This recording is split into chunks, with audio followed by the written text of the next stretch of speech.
Сегодня я прибыл в поселок Джибунки, который находится на самой передовой линии соприкосновения с вооруженными силами Украины. Это мое первое посещение передовой линии. Весь поселок сегодня под контролем подразделения «Спарта».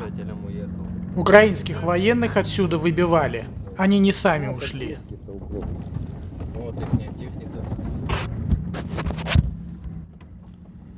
Это остатки боевых машин пехоты. Они были подбиты здесь ополченцами. Проезжать здесь нужно как можно быстрее.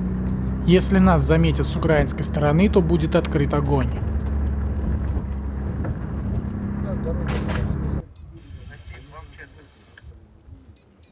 Прибыв на Джибунки, я не увидел какой-либо бронетехники.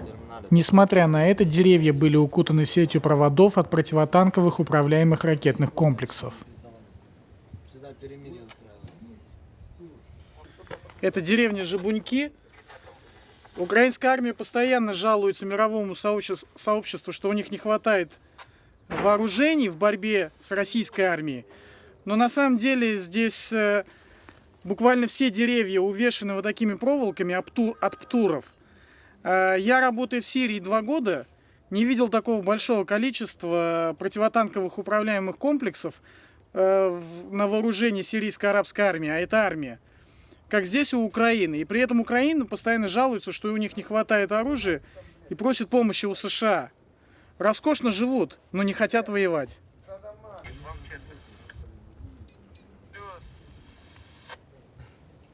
В старом терминале только ракет 80 валялось.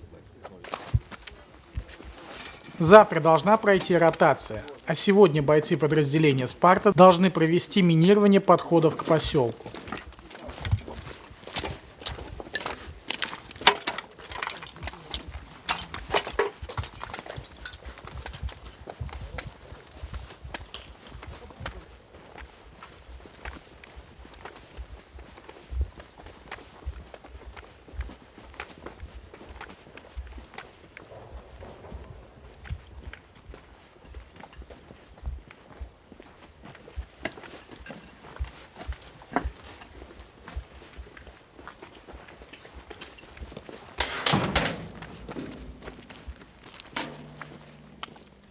Мы направляемся через огороды и дома мирных жителей к точкам минирования. Привычная картина. Грабеж и разрушение. Это то, что всегда несет с собой война, особенно привнесенная в страну извне. За несколько дней, которые я побывал здесь, увидел, что среди ополченцев подавляющее большинство местные. Они знают эту местность не по картам, а на память.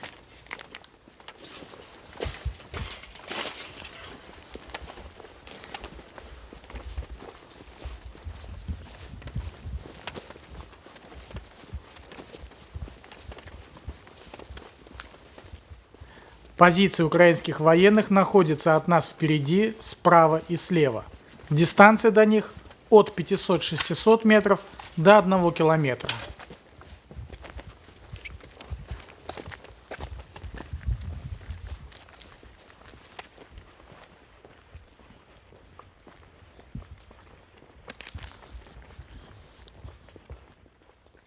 Разбитые дома – это следы применения артиллерии. И меня удивляет отсутствие линии окопов в частном секторе.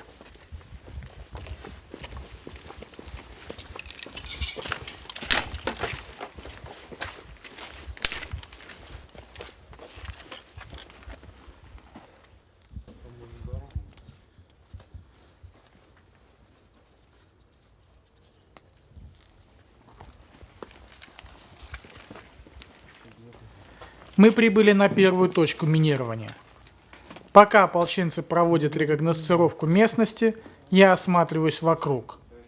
Дом достаточно зажиточный, и не похоже, что люди на Донбассе жили в депрессивном регионе.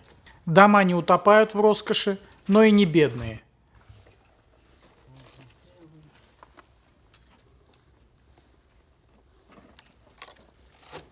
Это поле отделяет нас от украинских военных. Вдали видны остатки здания, и, судя по всему, там находятся глаза украинских военных. Новый термин для меня – глаза. Здесь глазами называют наблюдателей. В том строении за полем, скорее всего, находится наблюдатель. Я пошел с той стороны. Пробую. Навстречу вам.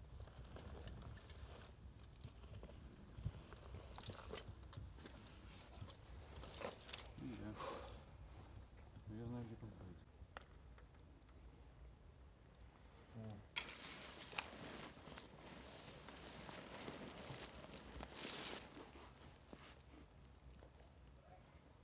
Сейчас саперы готовят мины к установке.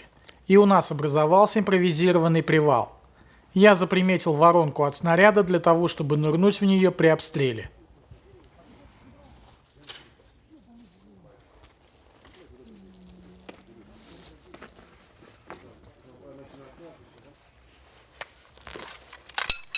Спартанцы применяют сейчас противопехотные мины МОН-90.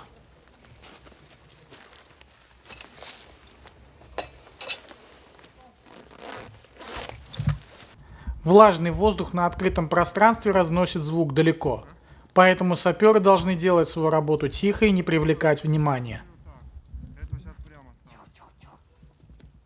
Все подступы к поселку минируются, чтобы не допустить подход диверсионных групп украинской армии.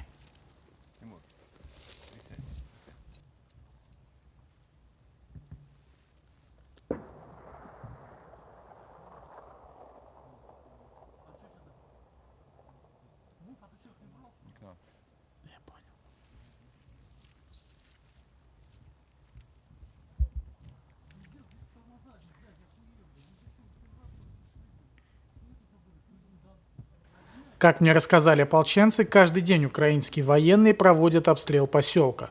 И если не получают ответки, то через какое-то время начинается выдвижение диверсионных групп. Сейчас ополченцам запрещено вести огонь в ответ на обстрел, и это побуждает их минировать подступы к поселку, чтобы не допустить диверсионной группы противника. Вот сюда не заходи, тут все. Прохода нет. Ясно.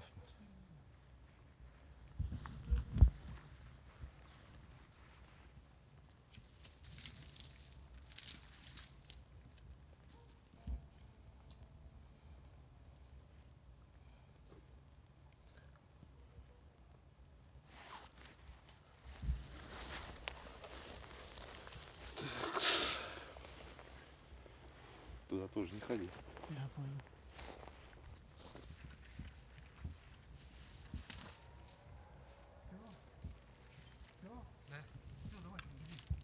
Завтра Спарта будет выведена из поселка, карта минных полей будет передана следующим подразделениям, которые будут нести здесь службу в этом поселении.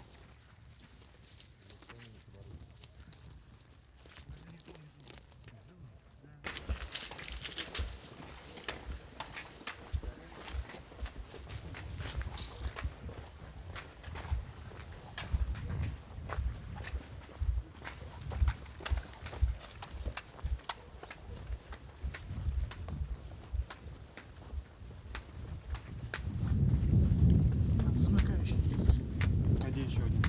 Мы четверо, бать. Расстановка этих мин – это работы по обороне, не для наступления. Установив на этой точке мины, мы двигаемся дальше. По пути стараемся не шуметь и быть в поле зрения друг у друга. Есть информация, что на кладбище, примыкающем к поселку, находятся глаза украинских военных.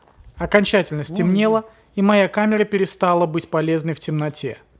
Использовать инфракрасные светильники нельзя, так как это заметно в прибор ночного видения противнику. Уходить одному мне тоже нельзя, так как я не знаю дороги. Ты их держи в поле видимости тогда. В поле видимости их держи. Поэтому двигаюсь в составе саперного подразделения. Просто как свидетель их работы. Выставив мины на втором участке, мы двинулись на третий. Когда же мы прибыли на третью точку установки мин, то услышали работу АГС по первой точке. Постепенно огонь начал двигаться в нашу сторону. Пришлось залечь в воронку, образованную крупнокалиберным снарядом, и переждать обстрел. Принято решение продолжить минирование рано утром. Андрей Филатов для фонда «Спаси Донбасс». Если, короче, расстрел на 7 метров, ты ее идешь, ее чувствуешь. Чем меньше ты растягиваешь, лучше эффект. Только дотронулся, все, начинает ебать.